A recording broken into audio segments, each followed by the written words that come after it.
अगर कोई औरत तहज्जुद भी पढ़ती है, नमाज भी पढ़ती है, तिलावत कुरान भी करती है, सारी नेकियां करती है,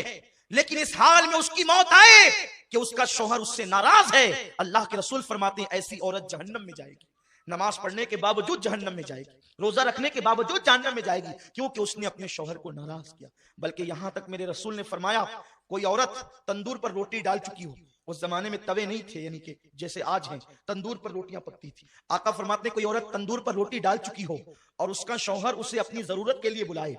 क्योंकि महफिल में सभी लोग हैं, मैं बहुत हया के पर्दे में हदीस पढ़ रहा हूं,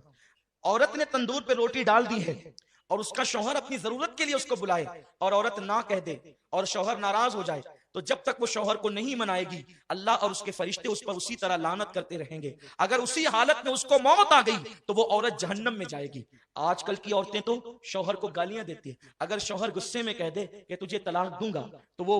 उसका मुंह दबाने की बजाय या माफी मांगने की बजाय या उससे लजाजत करने की बजाय, आज की औरतें इतनी बेबाक हो गई है कि यहां तक हमने सुना है लोगों से, लोग आकर के बताते हैं, हमें तो नहीं पता, लेकिन लोग आकर के बताते हैं कि शौहर ने कहा कि तलाक दूंगा, कहते अगर तेरे बाप का होगा तो दे के बता। अस्तगफिरुल्लाह, जो औरतें इस कदर बेबाक हो गई हो, ऐसी औरतें लानती है जो अपने शौहर से तलाक का मुतालबा करती है। अल्लाह अकबर, मेरे रसूल सल्लल्लाहु अलैहि वसल्लम फरमाते हैं कि अगर किसी के शौहर के जिस्म में फोड़े पैदा हो जाएं, फुंसियां पैदा हो जाए और उससे पी बह बह करके निकल रहा हो और उसकी बीवी उसको जबान से चाट चाट कर साफ करे, तो भी बीवी अपने शौहर का हक अदा नहीं कर सकती। शौहर का हक यह है बीवी पर कि अगर शौहर के बदन के जख्म को वो जबान से चाट कर साफ करे तो भी हक अदा नहीं कर सकती। और अल्लाह के रसूल सल्लल्लाहु अलैहि वसल्लम फरमाते हैं, अगर मैं अल्लाह के सिवा किसी को सजदा करने की इजाजत देता तो मैं औरतों को कहता कि वो अपने शौहर को सजदा करे, लेकिन चूंकि गैरुल्लाह को सजदा जायज नहीं, इसलिए औरतों को इजाजत नहीं, लेकिन औरत अपनी हर खुशी को अपने शौहर की खुशी पे कुर्बान कर दे। अल्लाह अकबर, अगर शौहर कह दे तुमने स्टोर नहीं जाना, तो वो दिन भर औरतों का मूड ऑफ हो जाता है। शौहर कह दे तुमने माँ के यहाँ नहीं जाना, तो झगड़ा करने लगती है औरतें।